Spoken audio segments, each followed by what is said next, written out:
many people take these toxic relationships and remove the toxic.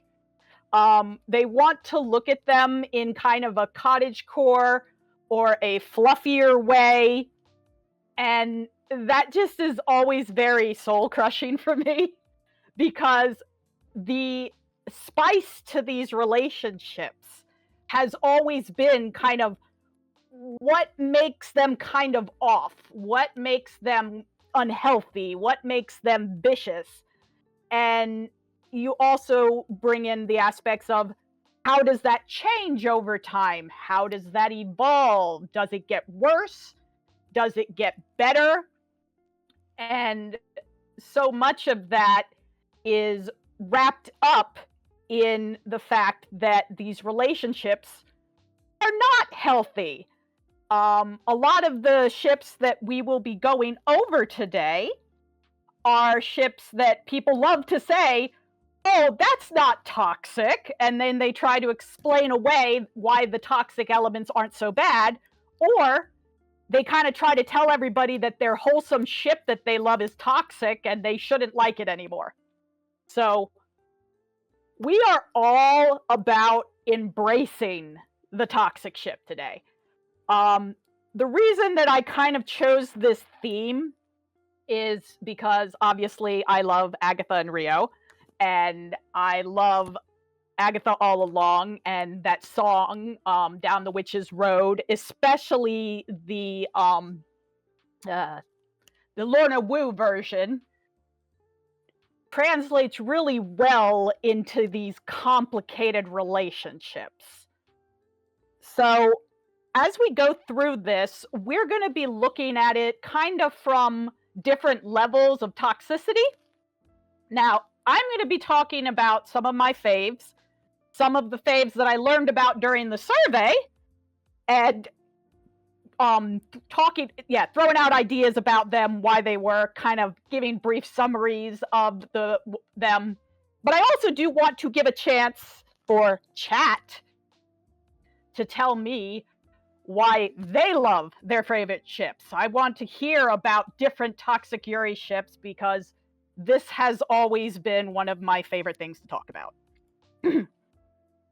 So, going on our first level, which I have called The Road is Wild and Wicked.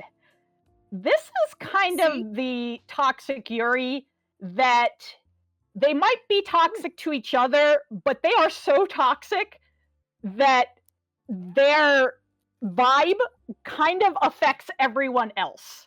So it's one of those, our relationship problems are affecting everybody else around us. Hold on, see. One of the ones that I did not know about, but I was introduced to and found this utterly fascinating, is Mystique and Destiny from the Marvel Universe.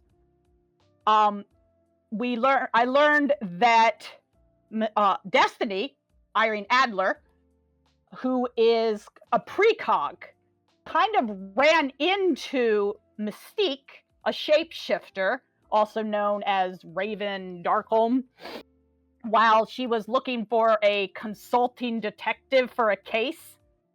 And these two completely hit it off. They were having a great time. And they kind of had a sort of, I would say it was very intense relationship, but then they kind of went their own separate ways. And they ended up getting back together when they adopted Rogue, the mutant who can absorb everybody's powers. I should also mention that there is a piece in this lore that, and I know it's been retconned, so it depends which version you're looking at, but essentially Nightcrawler is the child of Mystique and Destiny when Mystique was taking male form. So once they had Rogue, that is when they formed kind of a larger part of the their own section of the Brotherhood of Evil Mutants, whatever. And obviously they were doing terrible things with this group forever. They were kind of, not the greatest mentors to Rogue. And they go on and they raise kind of several different groups of the Brotherhood. I think they were another one of their children was Creed. But long short of it, after a while, Destiny ends up getting killed, and Mystique has to resurrect her. And when she does, Destiny, who had for a long time been kind of an older woman, gets a new body and is much younger and kind of a little bit more kind of machinish. I know that there's mixed feelings about this evolution, but right now they're kind of technically in their not quite good guy, but close to good guy era. But obviously when they were doing the Brotherhood thing, there was lots of murder and the usual that is usually associated with Mystique. So, villain power couple for the win right here. Half of the show is about the sitcom comedy aspect, and then the other half is about the wife and how she is being treated.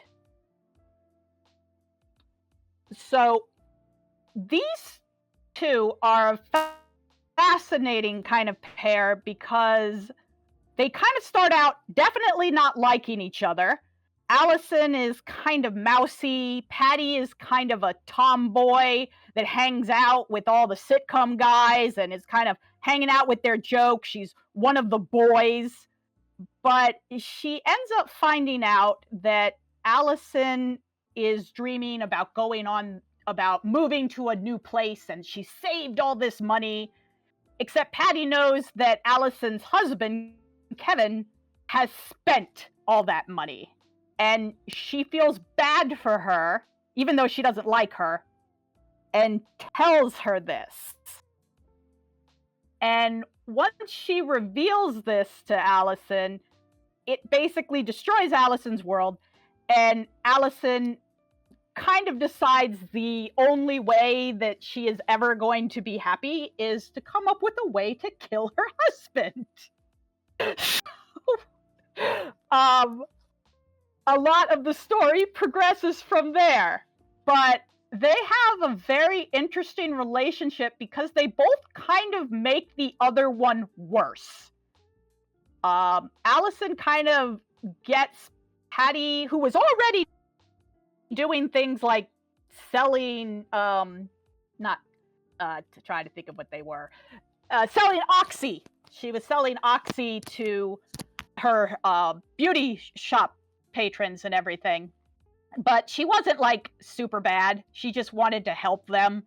And of course, because she's selling Oxy to the patients, they were actually also giving it to their children and everything.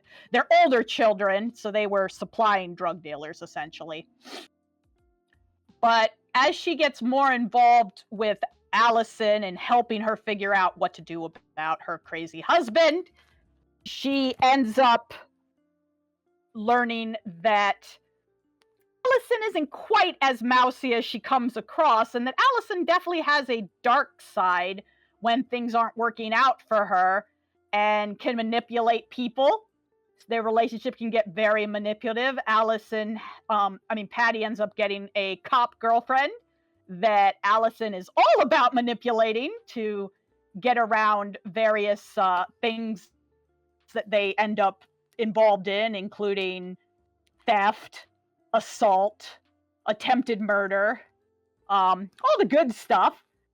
And at the same time, Patty kind of becomes a darker person because she's doing these things that she wasn't doing before, and Allison is also opening up to that very dark side.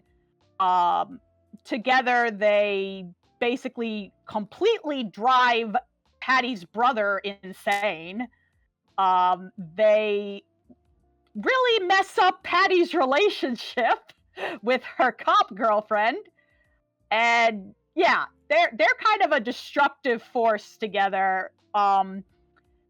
They are probably more along the lines of queer platonic, because they both kind of realize throughout the course of this series they don't actually want to be with anyone. They just don't want to be without anyone.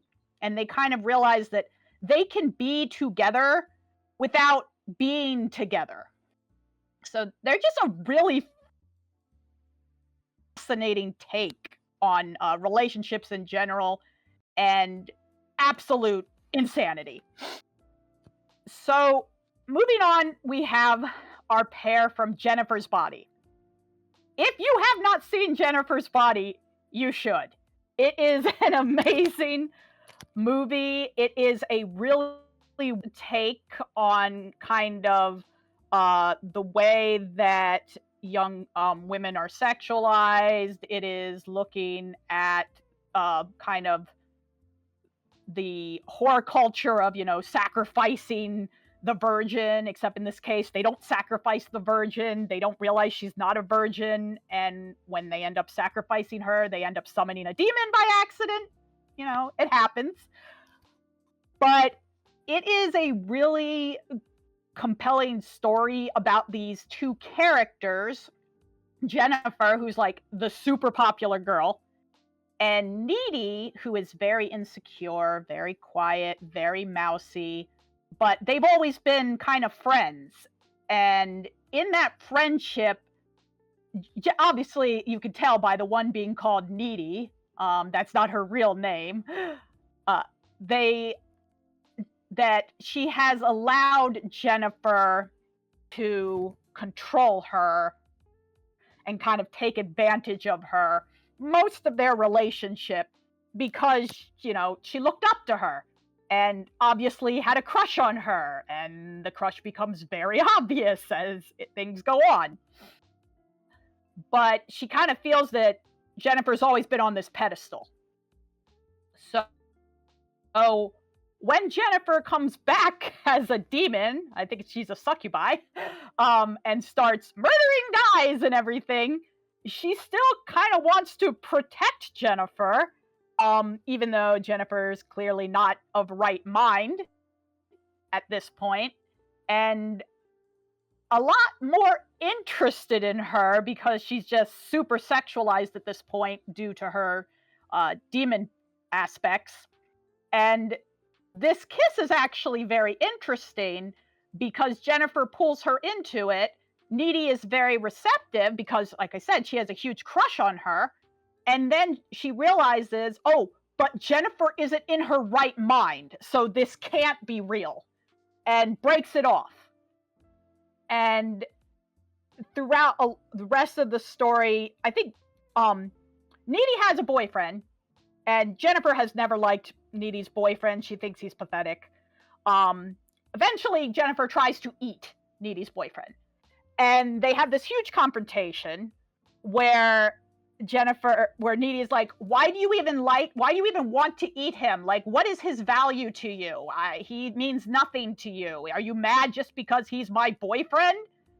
And it's kind of obvious that is kind of why Jennifer wants to eat this guy. So, again, very, very different levels of toxicity and not understanding the other, but clearly wanting each other. I believe the director even did say that Jennifer had feelings for Needy. She just didn't know how to express them for the longest time. I will not reveal how this ends up, because though I am giving spoilers, I'm trying not to give ultimate spoilers. So, I believe it's on Tubi, so you can check it out. Moving on to Villanelle with an Eve. I think it's called Villa Eve or something, the ship. Most people, I think, on the Western side, they know about this in some capacity, but it is that general idea of Eve is hunting down this assassin, Villanelle. And they both kind of get a kick out of the hunt, I think is the best way to put this. Eve loves chasing Villanelle. Villanelle loves being chased. Villanelle loves to leave bodies in her wake so that Eve will connect them to her basically calling her out, and she can continue to pursue her. They have very intense scenes a lot of the times where they seem like they're borderline romantic, but then bad things will happen, like Eve will stab Villanelle sometimes. Obviously got a lot of knives involved. I think another time when they've tried to kiss each other, that also ended up in like a headbutt. So they have just an awesome tumultuous relationship. But like I mentioned, this is another one that leaves a lot of bodies in their wake because they're trying, for a while, Villanelle's trying to corrupt Eve and kind of show her that she has that dark side, which really messes Eve up because Eve doesn't want to be like that. But at the same time, Eve does actually have a positive influence on Villanelle and kind of allows her to open up more about what's going on, why she's an assassin. It's lots of complications are going on with that. The scene that we have in this slide is actually one of the favorites that I run into while researching this, which is basically Villanelle has given Eve like a perfume. She sent it, she left it for her during one of her cat and mouse situations, and she ends up breaking into Eve's place, and they're having this confrontation, and in the middle of the confrontation, Villanelle like leans really close and is like, she can tell that Eve has that perfume on, and she's just like all leaning up like, oh, are you wearing it? So the tension is amazing. I want to show some videos, but I'm afraid my computer will do things. We'll see when we get through a few more slides. Going on, I believe that series is also on Tubi now. So if you haven't seen that, you can check out that on Tubi. Moving on, we have literally the entire cast of Yuri Kuma Arashi. That is the best way I can describe this. Yuri Kuma Arashi is full of symbolism. It's full of metaphors. It's a take on the other and ostracization of the other. And it does this through the idea that there are characters that are humans and there are characters that are bears that look like humans. And they, wait, something about this, are the slides broken again? I haven't moved the slides. Oh gosh. Where was I? Sorry. I'm not going to mess with that for right now. The idea is that the bears will eat humans and transform into bears, basically, and they eat humans. This is very much portrayed a lot of times as the other girls kind of see lesbians as the bears, and they are preying on these innocent, unsuspecting girls. But while there's a group called the Invisible Storm, which is all your mean girls, and they're trying to ostracize anyone that they don't see as the norm, as someone who should be like everyone else. And at the same time, though, so many of them are also involved in horrendous activities, and they're trying to basically lure people out to the bears. Some of them are actually working with bears and don't realize it. And your main couple in this whole thing, the one is a human, one is a bear. The one who's a human, Kiraha, her mother was killed by a bear. So she hates all bears. And the one who is pursuing her, Ginkgo, is a bear who has a memory of Kuraha, and they're kind of drawn to each other. But in the meantime, you have a lot of young girls who do get eaten by the bears, and it's kind of, is it Ginkgo and her other bear friend Lulu, or are there other bears? Because of all of the various mean girl nonsense on, because of the whole predatory nature of the bears, because of this love-hate thing going on between the main pair with messed up memories and thinking that the other one is a danger. That's why basically this whole cast is completely toxic. Most of them are girls and older women. They have those too to tie into this whole thing.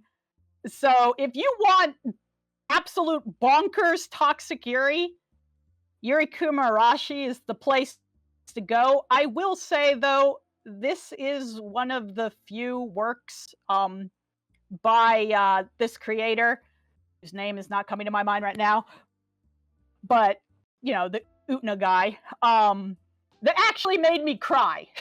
So toxic Yuri, yes, but also an incredible emotional story. The symbolism is just top notch. Very much recommended. As we get on to our next level, we have Through Many Miles of Tricks and Trials. And this is your ships that aren't like super violent with each other, but they are definitely toxic. You have your avatar trio, Azula, Mai, and Tylee. And they're all, people probably know about Avatar, and this ship is incredibly popular because people love that Mai and Tylee, who are kind of Azula's second in command, they're always with her. They're supporting her in her various attempts to capture the Avatar, get her brother, and do all the lovely nefarious things that the Fire Lord's people do. Mai's great because she has a completely deadpan personality, whereas Tylee is the perky one, and Azula is just kind of the violently crazy one most of the time. And they all get along great. Tylee is always the cheerleader and telling Azula, "You're doing great with that." Whereas Mai is just there to, not be bored most of the time. And generally, Azula is okay with them. I mean, she is always trying to be controlling, but she does see them as her friends until they start siding with the Avatar, and that's where things get really messy, where there's a big scene where Mai says something along the lines of, "I love Zuko more than I fear you." And this absolutely breaks Azula. She is just out to kill Mai at this point, until Tylee stops her. And then after that, she just does not want anything to do with her two friends. But it's important because the loss of this friendship, for as twisted as it was, basically leaves her, she's actually only, I think, like 14, despite the way she acts, emotionally shattered and deeply psychotic for the rest of the series.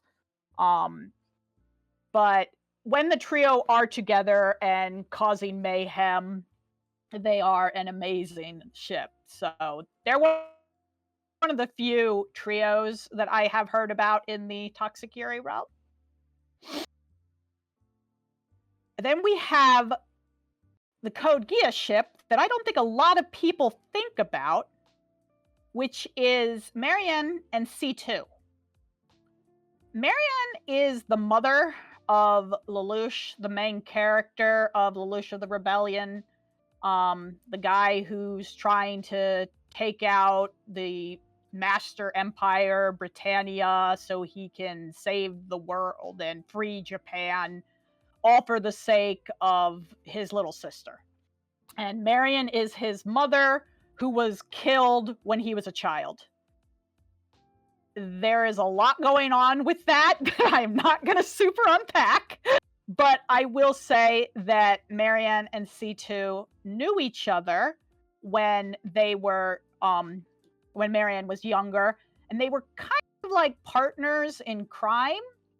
That crime being trying to use Geass to create a perfect world, more or less.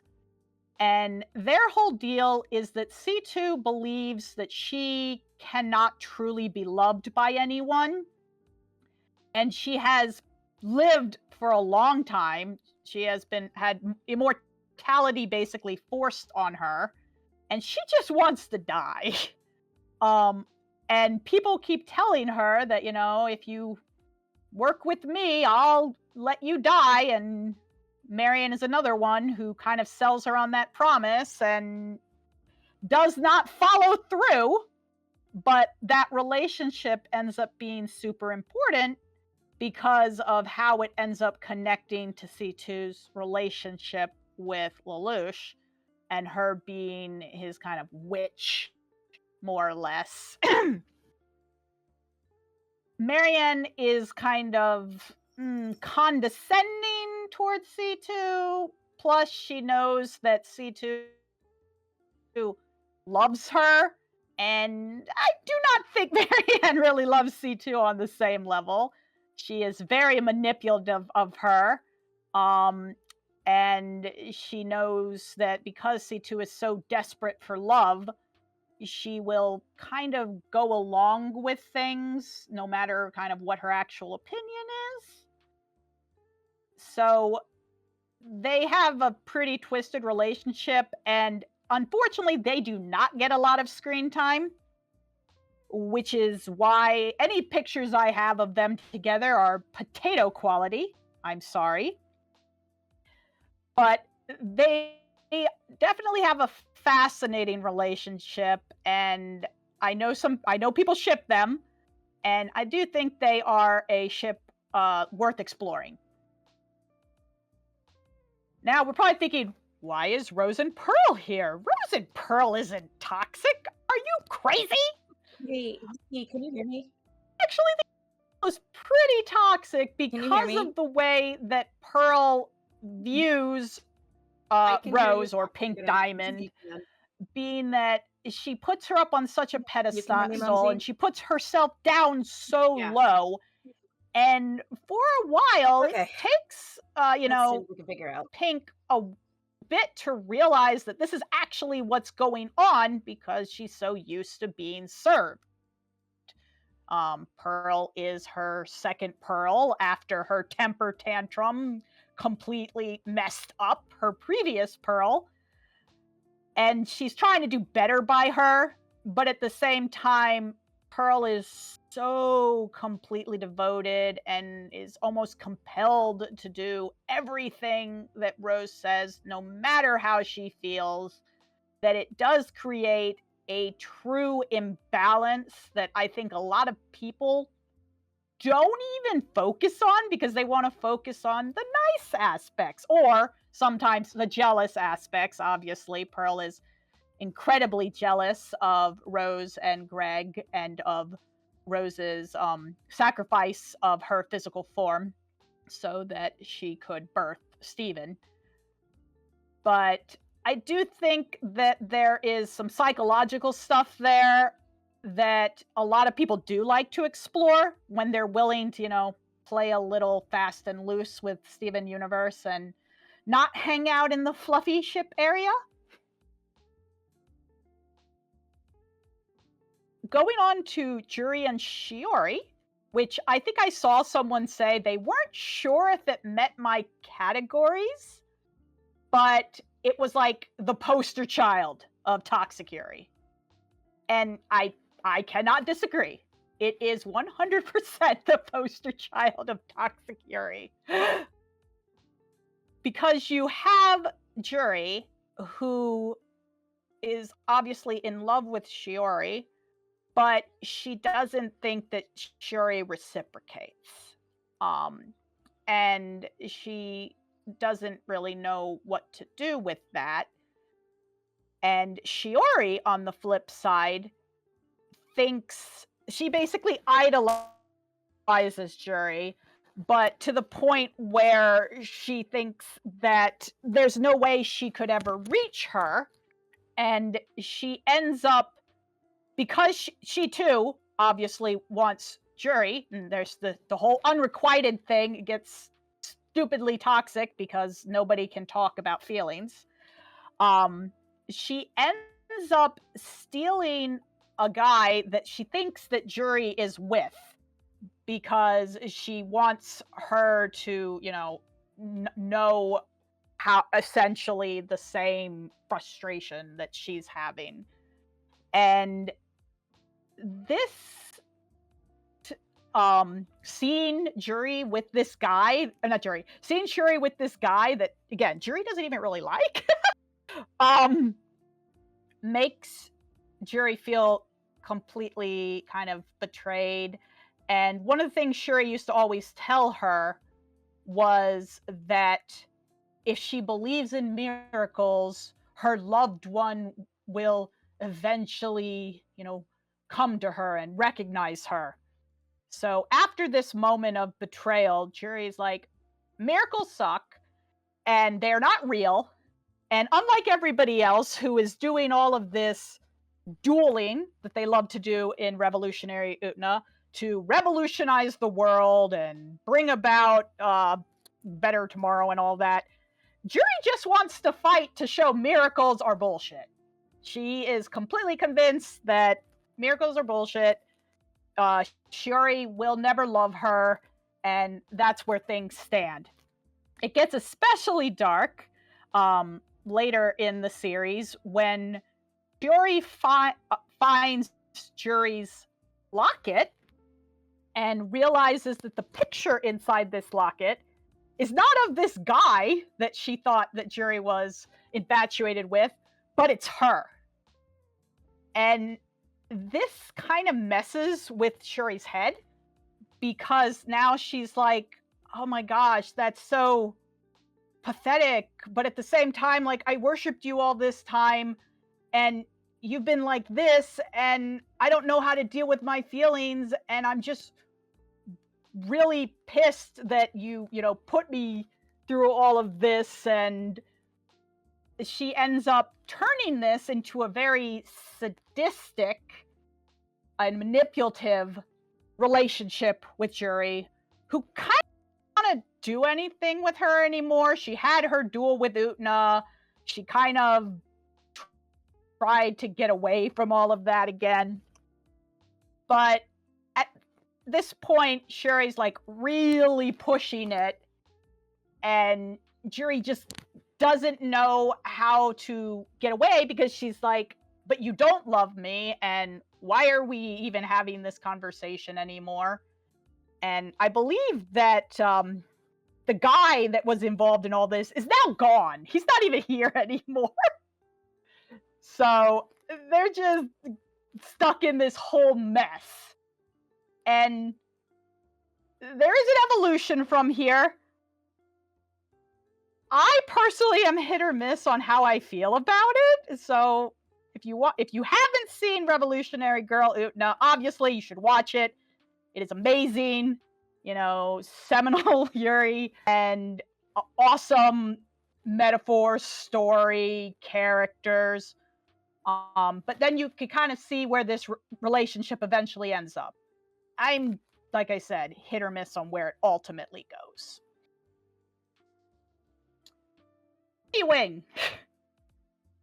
Birdie Wing is like if Yu-Gi-Oh! Met with golf met with like Prince of Tennis, Blue Lock met with Gnome. It is absolutely bonkers in terms of storyline. I can't even begin to explain how insane this show is. It's animated gorgeously. And I believe that it was created by Bandai, so they're always advertising Gundams and stuff like that somehow in it. They have like a golf course that builds itself more or less, and the platforms, like the flooring moves and builds up all the obstacles. You should watch it just for the pure spectacle. The characters are hilarious, though. Your main character, who is a underground mafia golfer. She is fighting the mafia, winning golf games against the mafia in their underground golfing ring at night so that she can earn money for the family that takes care of her. And she has amnesia, because why not? And in the middle of running into all of these mafia people, one of them that she runs into is Viper. And Viper is an older woman, and obviously very sexy, very sensual. And in Birdie Wing, all the golfers kind of have a style, because, weird shonen aspects. Eve has a magical bullet golf ball style, whereas Viper has pheromones. She has a snake tattoo that starts at her stomach and comes up to her chest. And when she is around other golfers, she unzips her outfit so that those pheromones can distract other golfers and make them hit bad. And obviously she does this to Eve. And the imagery is insane. It is like borderline weird pheromone tentacle smoke. Oh my gosh. They are absolutely hilarious. And I will say they do kind of eventually become frenemies, more or less. But obviously the toxicity here is age gap is definitely happening. Viper is very kind of seductive around Eve, who's kind of oblivious to the whole thing. Eve is kind of borderline tomboy.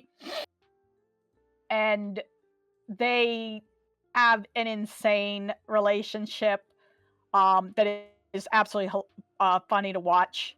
I will say the way that Eve ends up defeating Viper in their competition is she holds her breath.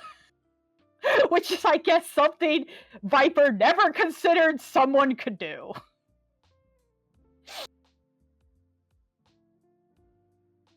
So we are on to the kind of final level.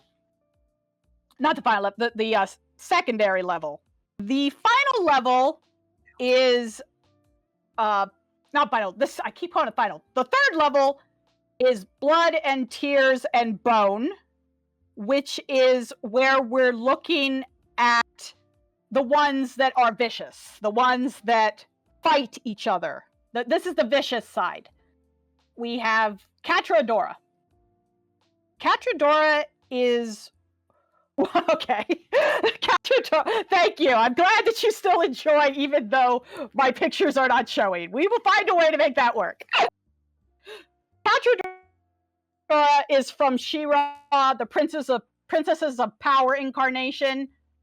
What I love about this ship is how strong one side tries to say, this is not a toxic ship, and how strong another side tries to say, this is a toxic ship, and you shouldn't ship it. I say, this is 100% a toxic ship, and you should ship it. Because these two have some of the best sexual tension on screen every single time they're together. Obviously, they are fighting against each other because Catra's with the Horde, and Aurora or She-Ra is with the princesses. But, you know, they grew up together. They used to be on the same side on the Horde until until Adora realized she didn't want to do that anymore, and she discovered the sword and discovered the She-Ra powers.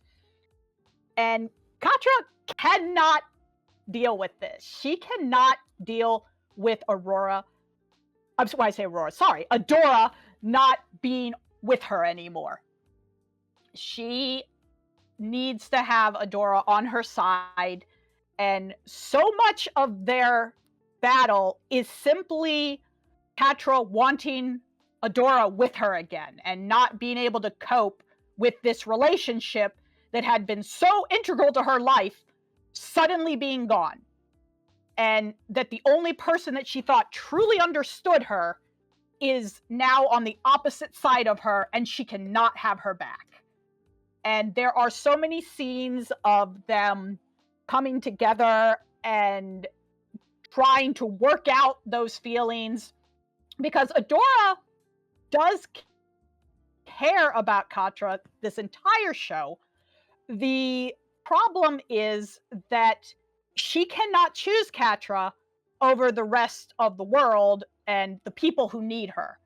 And Katra needs someone to choose her, because her entire life she has been seen as lesser than Adora by their mother figure, Shadow Weaver, and has been abused and has been psychologically messed up, physically abused on multiple occasions. So she needs to have that person who sees her first. And Adora cannot allow herself to do it.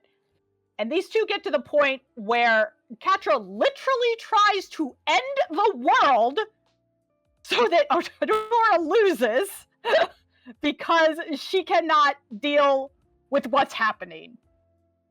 I think a ship that literally tries to end the world because of each other, people do need to accept that is toxic. It's okay to accept that's toxic. That is one of my favorite scenes, honestly, is when she uses the sword to basically completely screw up the world, and then they have to spend a lot of time fixing it and all of that.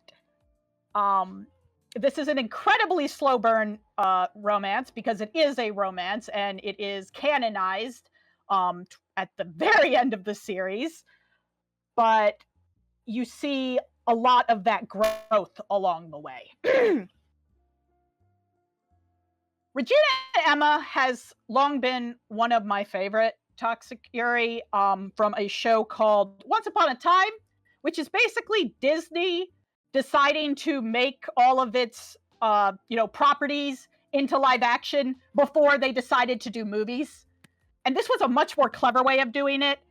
The idea is that everyone of like the kind of story characters, the Disney characters, have all been brought to this one single town called Storybrooke, and they have forgotten who they used to be. They have completely new lives.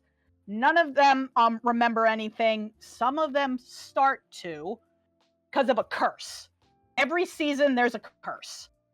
And your kind of primary characters are Emma, who is there of Snow White, and Regina, who is literally the evil queen. And what brings these two together is that Emma gave up her child Henry for adoption because she was like into a lot of crime, petty crime, but crime nonetheless, theft and whatnot, and she couldn't raise him. And through crazy circumstances, Regina, who does have her memories, unlike a lot of the other Storybrooke people, ended up adopting Emma's son. And Emma's son, right, is the only thing in the world that Regina cares about, but she does care about him.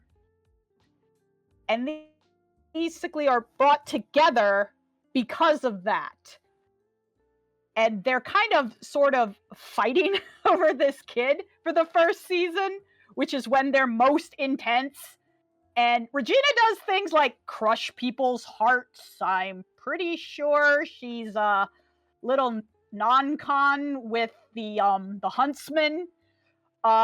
She tries to kill Emma by poisoning her with a apple turnover.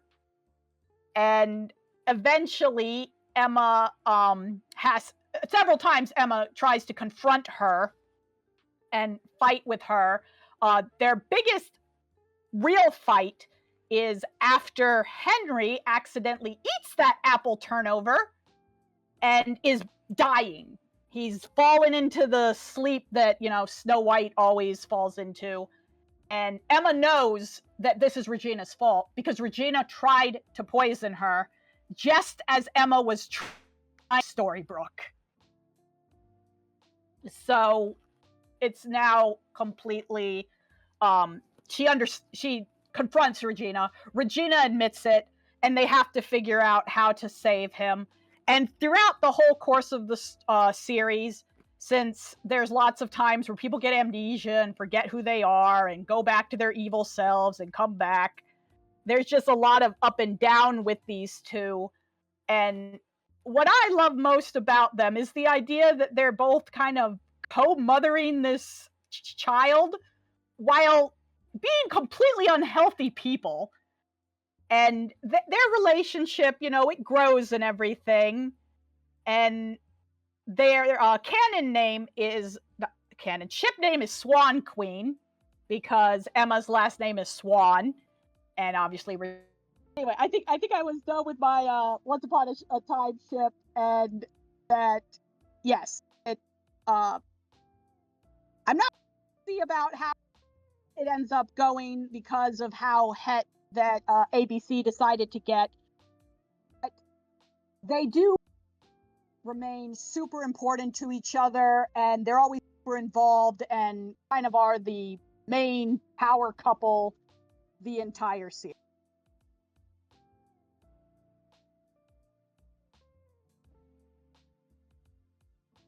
So going after them, we have Buffy and Faith.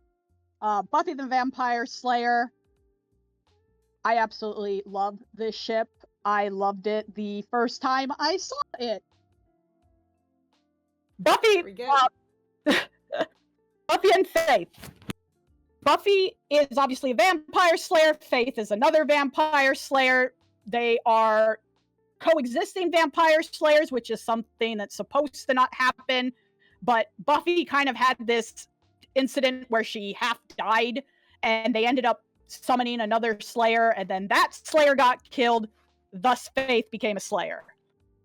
Faith is just a very sexy character. She loves being, naughty, and she loves flirting. So she loves flirting with Buffy. She calls Buffy B. For when they kind of first got together and were hanging out, Faith would always kind of lure Buffy away from her friends to go and party and do fun things. Be as bad as they could be together. Eventually, though, Faith, did fall off more into the hardcore dark side. Ended up working with a demon because he was a fatherly figure to her and the only father she ever had. Got a little jealous of Buffy's relationship with Angel and was upset that she could not have something similar. And basically became a bad slayer. So Buffy and Faith had to take all of that lovely tension of being co-slayers and everything and turn it more into an enemy situation where they do beat the shit out of each other quite a lot. But they do it while quipping and flirting the entire time. Like, they'll be talking about stealing boyfriends. They'll be talking about, like, Faith loves to say things like, give me a kiss, bee. They have kissed, only on the forehead, but I heard in the DVD commentary in one of their most intense scenes where they were flirt fighting with each other, Faith was supposed to kiss Buffy. So that was a cut scene. They obviously lots of pushing each other against the wall, pushing each other through the walls. Buffy stabs Faith and thinks that she's killed her for a while, but Faith ends up surviving. They have a body switching episode because Faith gets a device that allows them to switch while they're fighting, so then they get to see the world through each other's eyes. And eventually they do get better again, but they always kind of have this very predatory nature toward each other. Even when Faith becomes less crazy, she basically has a moment where she votes to kick Buffy out of her own house because she is being a bad Slayer leader and got some Slayers killed. Like, she literally kicks her out of her own house. It is insane. Always one of my favorite Toxic Yuri, though. Buffy Faith. Now, Gabriel and BB from Where the Stars Fell, this is a podcast, and one of my big things is I love promoting podcasts because they are my favorite Western indie at this point. I just love what podcasts can do. This podcast is kind of like Good Omens if those characters were older ladies. You kind of have your butch angel, and then your butch antichrist. Yes, because she is she's supposed to be the Antichrist, and a older lady guardian angel who is missing a leg, and they are supposed to kind of both fight, but at the same time, obviously, the guardian angel is supposed to protect the Antichrist. Those are not the characters I'm focusing on for this. The characters I'm focusing on for this are Gabriel, which is the angel Gabriel, and BB, or Beelzebub, which is, one of the princes of hell. And these two have a super fascinating relationship. They are very gender bendy. They have both been girls. They have both been guys. They have been a guy and a girl. They try something new all the time. But their relationship evolved out of being bored and just kind of loving to mess with each other and loving to fight each other. And it somehow became an actual relationship. The main initiator is BB, or Beelzebub, because Gabriel is, moral, the usual, trying to do the right thing. But BB kind of corrupts Gabriel and drags him into things that drags them into things that they shouldn't be involved with. They have been in a relationship that literally ended with Gabriel poisoning BB on New Year's Eve while they were living together as a married couple for, 10 years or something. And then ever since then, BB will not drink anything that Gabriel gives them, obviously. But they end up kind of wanting to see where this Antichrist situation goes. And BB kind of hangs out is not really helping, but is kind of hanging out in the sidelines to see on, but is constantly always flirting with Gabriel, constantly trying to get Gabriel to do what they want them to do. Please check out this podcast, Where the Stars Fell. It is incredible. The people who created it, they're really fascinating to listen to. I think one is very much about promoting butch lesbians in podcast media, because we do not have a lot, and especially promoting older lesbian characters. So that's one of the reasons that's there, so I can talk about it. And now we're to the last level, the level that is definitely the most toxic of them all. I hold Death's hand in mine. So we'll start with Homura and Madoka, which should be a sweet ship. They are friends, obviously.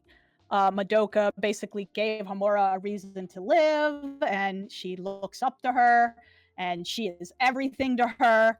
And Homura is a very sweet person, and she loves, not Homura, Madoka is a very sweet person, and she loves Homura, and she wants her to be happy. The problem with these two ends up being that because this relationship meant so much to Homura, she cannot deal with it going away. Initially in the series, she handles this by turning time back a lot and constantly redoing it in hopes that she can eventually save them both. And, not herself or making sure that Madoka survives above all. And when Madoka kind of gets the ability to become a goddess and heal the world, but is no longer physically present and has her own existence, Homura goes through crazy lengths to figure out how to fix this. And then Homura realizes the only way she can fix this is if she becomes in charge of everything. If Madoka is going to be a goddess, Homura has to become the devil. And there's an incredible scene where Goddess Madoka comes to help Homura as she's suffering and possibly dying. And in this moment, Homura grabs her and is like, I am never going to let you go again. And basically rips out her godhood and becomes how is this going to play out? I guess we won't know unless that movie ever comes out. I think we're looking at an August showing maybe at this point, but who knows? It could be lies. But I remember when this ship turned really toxic with the whole devil goddess thing. It turned a lot of people off, and they were frustrated and was like, oh, why would you do that to such a pure, beautiful ship? But I was like, this is freaking amazing. I cannot believe that Homura took that obsessive love to an even more insane level than I believed was possible. This twist made this ship even greater for me, and is probably one of the reasons why it is so high for me, is actually taking it to that next level. So, yeah. Definitely promoting the demon Homura agenda. I do still hope that they do get a happy ending somehow. Moving on to, again, the namesake of this panel, AgaRio. They're both evil witches. Agatha probably more than Rio, surprisingly. And they have had a really nasty relationship well, they started out with a good relationship. They cared about each other. Rio was the green witch and everything. And she kind of put up with the fact that Agatha loved to kill people because she kind of benefits from it due to spoilers that I will not throw out. But their breaking point happened when Agatha had a child who she knew would not survive. And she asked Rio to help give her child more time. And Rio did this. But Rio couldn't give Agatha's child infinite time.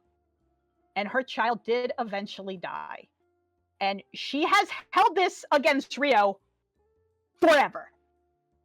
And they basically became much more vicious after this. For Agatha basically wrapped herself in the powers of the Darkholm and all that, so that Rio couldn't find her because of how much they have been trying to kill each other this whole time. And in Agatha Along, when Agatha's dealing with amnesia at first, Rio does end up finding her again because she's vulnerable, as she tells her. And Agatha always reminds her, she's only physically vulnerable. But, gradually, a lot of Agatha All Along is about Agatha looking for ways to get her power back so that she can have her full power and be the evil witch that she loves being. What I like about both Agatha All Along and this ship is that these are not nice people. These are bad people. They do bad things, and they don't feel bad about doing bad things.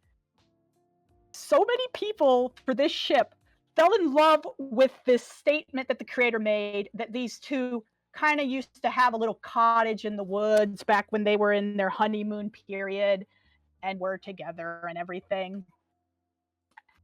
And that's the ship they want. They want more of that. They say, why didn't we get to see that?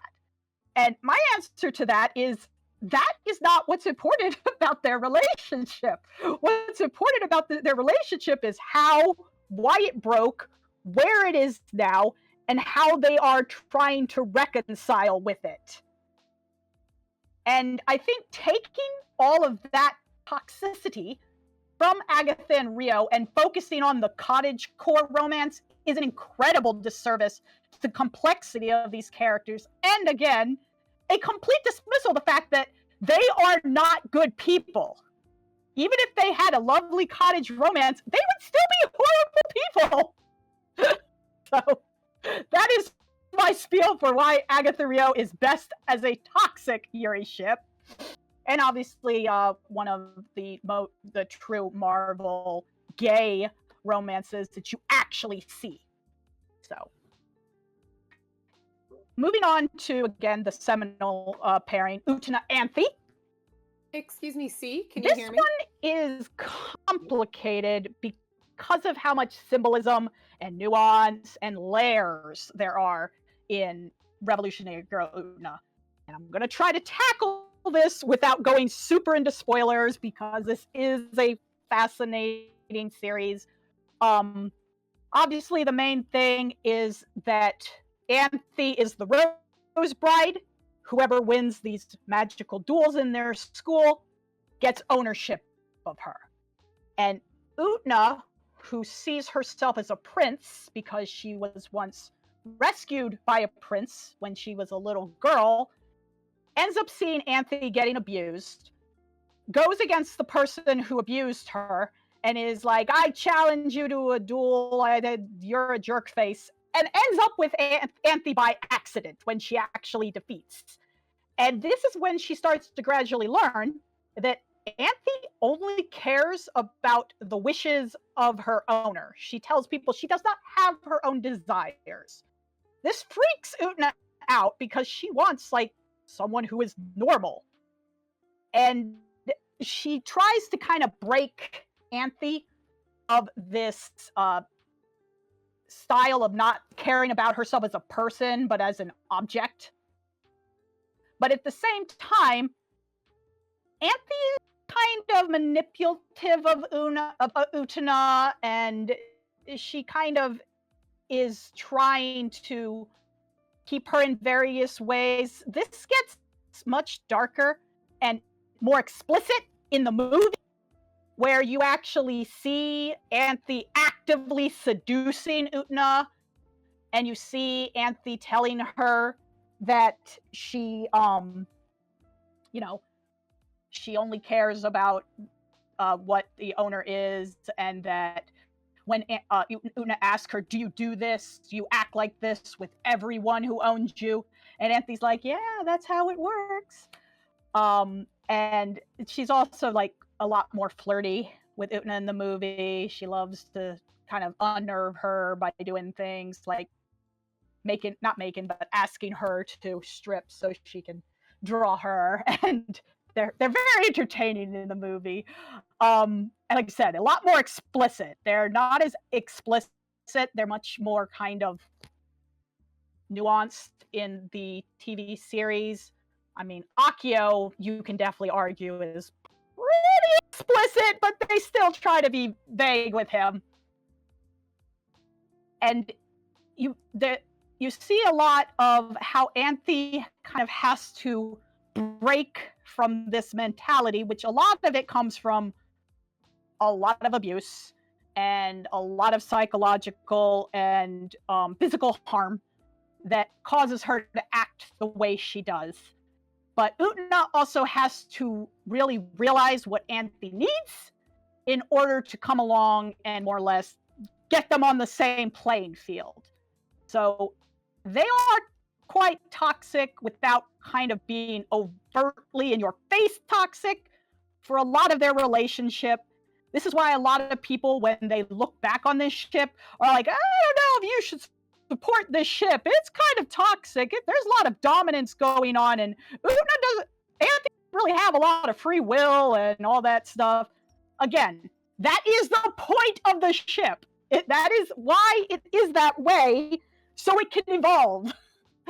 And again, pretending that either isn't there or that is a reason that this ship is bad is completely missing the point of both that ship and the amazing series that is Utena. So that's my lovely spiel about, again, why Anthy Utena continues to be a seminary ship, continues to be an awesome and important ship, but does have a lot of toxic elements, and that's okay. This Monster Wants to Eat Me is actually something that I just discovered this year because of the anime, and I absolutely fell in love with this because of the idea of, wow, now we have monster fucker Yuri? I am down for this! And in this one, a lot of people may have run into it because it is fairly new.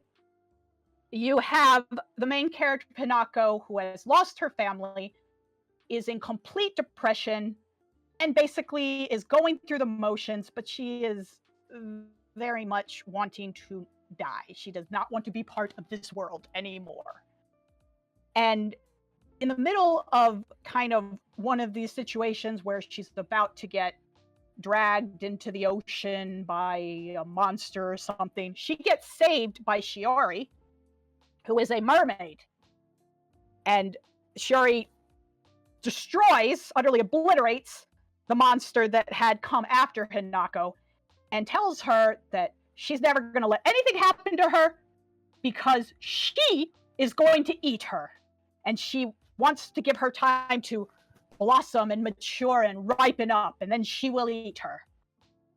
And Hinako is actually, like, while kind of freaked out about it, kind of also not freaked out about it because it means that she can die. And she's like, oh, all right. And as this goes on, we learn more about why Shiori wants to eat Hinako, and does Shiori actually want to eat Hinako? And see if you can hear me. What is actually the true relationship between these two? And one of the most fascinating things I will say about this ship, without getting into super spoilers, this ship is not actually as toxic on Shiori's side as it is on Hinako's. And when I realized this took this ship to an even higher level from me than I was already in love with it because of the whole monster fucker Yuri. There's also other monster fucker Yuri involved in it too, but that one's less toxic. That one actually is pretty wholesome. It's cute. It involves a kitsune. But and the Shiori and the kitsune are always kind of fighting over Hinako. That's very adorable. But yeah, when you realize that the toxicity is actually on Hinako's side, it becomes even more fascinating and deep. And this is honestly an awesome anime. I haven't read the manga, but I've heard it's really good too. And I highly recommend it to anyone. Just like I said, fascinating to see where this relationship goes from this premise. So, the last one I'm going to talk about in the I hold Death's hand in mine concept is Grell and Madame Red. Now, I know this is not super in the series that much. They kind of are a kind of arc sort of scenario. But it was recommended, and I looked into it, and I found this absolutely fascinating. I love the idea that Grim Reaper Grell met Madame Red, also known as Angela Davies, while Angela Davies was kind of starting the murders that ended up being attributed to Jack the Ripper, and was so fascinated by Madame Red's style that they ended up becoming co-murderers to become Jack the Ripper together. And then later, Grell ended up masquerading as Madame Red's butler and all that, so they could continue to have their very twisted relationship. And just that whole thing was just wow. I've not watched a lot of Black Butler, I'm not gonna lie, but that made me want to watch that arc because that sounds so fascinating. I do know that these two kind of had a rough go of it toward the end because Madame Red is related to the main character Ciel, and Grell likes to try to kill Ciel sometimes. So I will say that it ultimately does end with Grell having Madame Red's coat and wearing it from then on. So we'll go with that. So those are the ones I super wanted to focus on, but I did want to give some quick shout outs to some that got mentioned that I do think are, worth recognizing. 13th Doctor and Missy, who is like the female incarnation of the Master, who is Doctor Who's like longtime nemesis. Jasper Lapis from Steven Universe. I know that this one gets a lot of hate because people prefer the more healthy Lapis pairing, but what I read about it sounded pretty fascinating, and especially with the whole idea that Jasper really liked the power that their relationship, that their union brought them, whereas Lapis was like, no, that was me at my worst. So Madeline Helen from Death Becomes Her. If you have not watched Death Becomes Her, watch Death Becomes Her. That is a hilarious movie about immortality and undead people and women who just cannot leave each other alone and are obsessed with each other in the worst ways. Watch Death Becomes Her. I believe this pairing is known as Beef Leaf. Shi King Xuan and Hei Xuan from Heaven's Official's Blessing. What I know about this is a lot of it is spent with one of them making the other one's life terrible because of decisions they made for themselves, and that they have a very tumultuous relationship. I believe they are another one of the gender bender pairings. I feel that